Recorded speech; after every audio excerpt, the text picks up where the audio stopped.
है, जितने लोग ये पीछे खड़े हैं उनसे मेरी गुजारिश है सामने आ जाए और जहाँ कुर्सी पड़ी हो वहाँ बैठे, क्योंकि आज जो भी बात होगी इस ग्राम के विकास की बात होगी।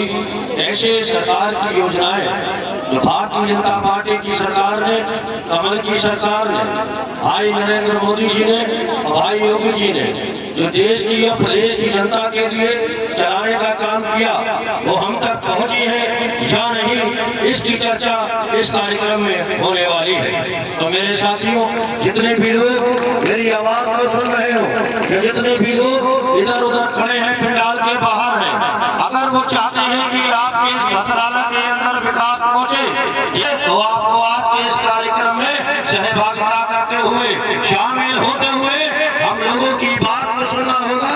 ये अधिकारी यहाँ क्यों आए हैं, आपको इसकी बात को समझना होगा साथियों। तो सुनने के लिए और इस भद्राला की तरक्की के लिए कौन कौन बात को सुनने के लिए तैयार है, हाथ उठाकर समर्थन करने का काम करें साथियों। क्योंकि जब हमारे ग्राम के विकास की बात होती है, जब माँ बहनों के सम्मान की बात होती है, जब युवाओं की तरक्की की बात होती है, तो धर्म और जाति को एक साइड कर दिया जाता है। वहाँ धर्म और जाति आगे नहीं आती मेरे साथियों।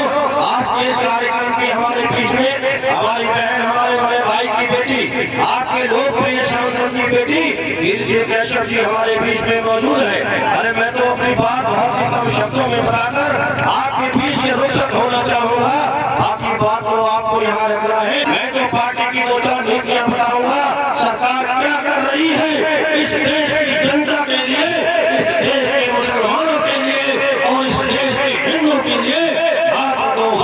बातें कर आपके बीच से रुखसत होना चाहता हूँ मेरे साथियों। तो आज हमारे इस मंच पर और हमारे सरकारी डिपार्टमेंट में अलग अलग विभागों से आए हुए सभी सम्मानित साथियों का हम इस भसराने की जनता की ओर से, इस भसराने की आवाम की ओर से हम इनका हार्दिक स्वागत, इस्तकबाल और खुशामदीद करते हैं साथियों।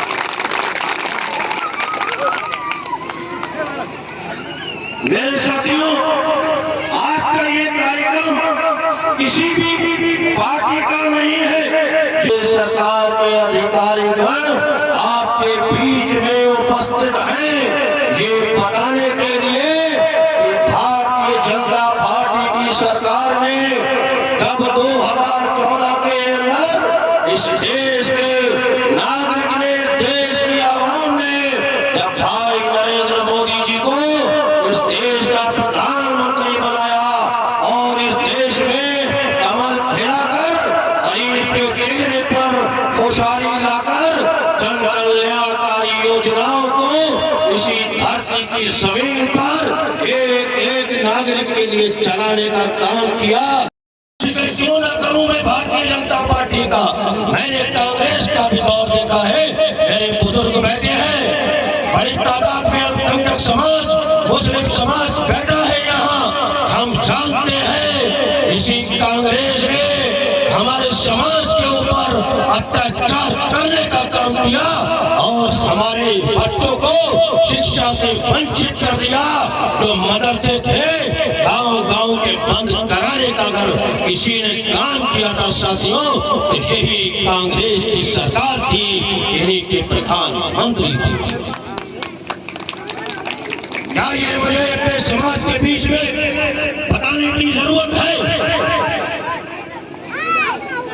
कि मेरे समाज को कहां पर लाकर इन कांग्रेस के लोगों ने और भ्रष्ट इनके प्रधानमंत्रियों ने कहां लाकर खड़ा कर दिया था। समाज फर्श पर था, यही कांग्रेस ने इसे फर्श पर लाने का काम कर दिया साथियों। अभी तो मुस्लिम समाज के अंदर गुर्बत नजर आती है, अभी तो मेरा समाज रिक्शा ठेला चलाने पर मजबूर है। अरे 14 साल की राजनीति 2014 से जरा पहले जाइए मेरे साथियों, और 43 तक आइए पीछे, 64-65 साल का वक्त और मुसलमान जमीन पर ये किया कांग्रेस ने, हमारा वोट ले लिया और हिंदू और मुस्लिम में दरार बढ़ाने का काम हमारे वोट से करते हो। अरे शर्म नहीं आती तुम्हें? हमारा वोट लेते हो और जिस देश के अंदर हम रहते हैं वहाँ हिंदू और मुसलमान में दरार पैदा करने का काम करते हो और विकास के नाम पे बिल्कुल गोबर हो। क्या तुमने सोचा था इस देश के अंदर मुसलमान रहता है, उसके बच्चों को भी शिक्षा की जरूरत होगी, उसे भी आवाज की जरूरत होगी, उसे भी स्वास्थ्य की सेवाओं की जरूरत होगी, अरे उसको भी अपनी माँ और बहन का सम्मान कराने की जरूरत होगी, अरे उसकी भी बेटियां हैं उसे भी शादी कराने के लिए अनुदान की जरूरत होगी। क्या सोचा था मेरे भाइयों कांग्रेस बताने का काम क्यों नहीं करती? भारतीय जनता पार्टी के बाद हम बात नहीं करेंगे, पहले तो हिसाब कांग्रेस से करेंगे, जिसने हमें पूर्ववत की जिंदगी गुजारने पर मजबूर कर दिया। साथियों, आज मुस्लिम समाज की हालत क्या है, क्या मुझे ये भसराने के अंदर बताने की जरूरत पड़ेगी? मेरे साथियों, याद रखना, इस देश के अंदर मुसलमान अगर सुरक्षित रह सकता है, अगर मुस्लिम समाज के पास रोजगार आ सकता है, उसके बच्चों को अच्छी शिक्षा, स्वास्थ्य की सेवाएं मिल सकती है, मेरे बड़ों का सम्मान और मान हो सकता है, तो इस देश की जो पार्टी है, दुनिया का सबसे बड़ा संगठन है आज भारतीय जनता पार्टी। ये भारतीय जनता पार्टी में ही मुस्लिम समाज, अल्पसंख्यक समाज, मेरे पछड़ा समाज, मेरा दलित समाज और इस देश के 150 करोड़ नागरिक सुरक्षित रह सकते हैं सिर्फ भारतीय जनता पार्टी की सरकार में और इस भाई नरेंद्र मोदी जी की सरकार में। बताइए सुरक्षित आप है या नहीं? कोई है भाई कालाल तो आपको आके दिखाने की कोशिश करे, आपके प्लाट पर कब्जा करने की बात करे, आपकी माता बहनों के आगे निगाह दिखाने की बात करे? कोई है भाई कालाल जो दिखाता हो? पूर्व की सरकारें ही साथियों आपने देखने का काम किया और हमने भी देखने का काम किया। कैसे प्लाटों पे कब्जे, कैसे मकानों पे कब्जे, कैसे खेती को उजाड़ दिया जाता था, जहाँ झंडा लग गया वो प्लाट उन्हीं का हो जाता था साथियों, और गरीब रोता हुआ पिटकता हुआ रह जाता था, थाने जाता था तो वो पहले वही लोग बैठे मिलते थे, अरे शिकायत किससे करोगे और किससे इंसाफ मांगोगे? इंसाफ करने वाला आ गया। इस देश ने जब देखा कि अब गरीबों के साथ अत्याचार हो रहा है, तो इसी देश ने 2014 में कमल को खिलाने का मेरे साथ लोग काम किया था। आज ये वही चीज है जो आपके मकानों तक पहुंच रही है, आपकी स्वास्थ्य की सेवाएं आपको दे रही है, आपके खेतों में हरियाली दे रही है, आप आज अपनी जिंदगी को सुरक्षित तरीके से आप जीने का काम कर रहे हैं। ये जाति और धर्म की बात नहीं, हिंदू मुस्लिम की बात नहीं, भारतीय जनता पार्टी की सरकार और ये पार्टी धर्म और जाति से ऊपर उठकर काम करना चाहती है। एक राष्ट्र को दुनिया के अंदर मजबूत स्थिति में खड़ा करना चाहती है मेरे साथियों। और अगर राष्ट्र की बात आएगी तो हम हिंदू और मुस्लिम बाद में होंगे, पहले हम इस भारत के नागरिक हैं साथियों।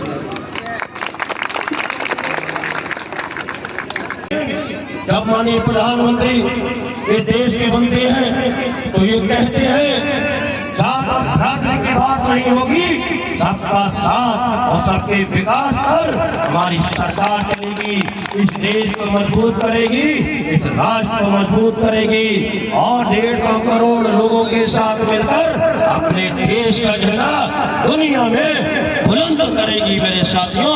ये है भारतीय जनता पार्टी की सरकार और ये है नरेंद्र मोदी भाई, इसी धरती का बेटा जिसने हम सबका मान बढ़ाने का काम किया। जहां पर मेरी धर्म और जाति कहाँ आने आई है बताइए यहाँ कितने लोगों को स्वास्थ्य कार्ड मिला है, जिसे हम भारत आयुष्मान कार्ड कहते हैं। अरे उनकर खड़े होने का बताने का काम करो कि धर्म और जाति बीच में आई कि मुसलमान हो कार्ड नहीं मिलेगा। कितने लोगों को कार्ड मिला है? एक आदमी खड़ा हो कम से कम। आयुष्मान कार्ड मिला है किसी को जिससे हम इलाज कराते हैं। ये देख लीजिए हाथों की संख्या, और बताइए क्या धर्म और जाति की बात भारतीय जनता पार्टी ने करी? अरे ये तो वो करते थे धर्म और जाति की बात, धर्म के नाम पर नीतियां वो चलाते थे जिन्हें हमारा वोट लेकर सरकारें चलाना होती थी, अपने परिवार को चलाना होता था। मेरे साथियों, ये भारतीय जनता पार्टी के कॉन्सेप्ट नहीं है।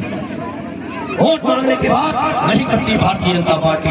अरे पहले देश का विकास तो हो जाए, अरे पहले गरीब के पास मकान तो आ जाए, मुसलमान वोट के नाम पे बढ़ता रहेगा। और 2014 के बाद ये देश कितना मजबूत, कितना राष्ट्र मजबूत हुआ है। योजनाओं से उन्हें इस गाड़ी के माध्यम से, इन अधिकारियों के माध्यम से उन्हें जानकारी मिल जाए और वो अपने हक को लेने का काम कर सके। मेरे साथियों वक्त यही मैं कहना चाह रहा था कि जो भी योजनाएं भारत सरकार की चल रही है उसका आप लोग लाभ है। और मैं ये जानता हूं कि सबसे ज्यादा लाभ अगर कोई किसी ने उठाया है तो मुस्लिम समाज उठा रहा है। हिंदुस्तान का एक नागरिक साथियों शपथ लेते हैं, हाथ आगे कर लीजिए सीधा वाला।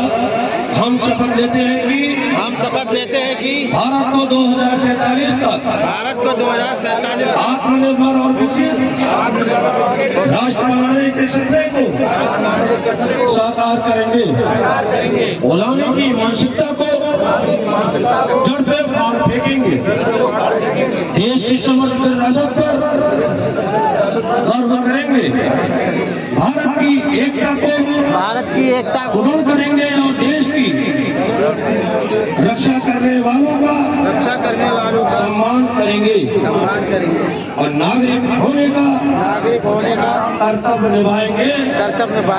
हिंदुस्तान जिंदाबाद, हिंदुस्तान जिंदाबाद। बहुत बहुत धन्यवाद।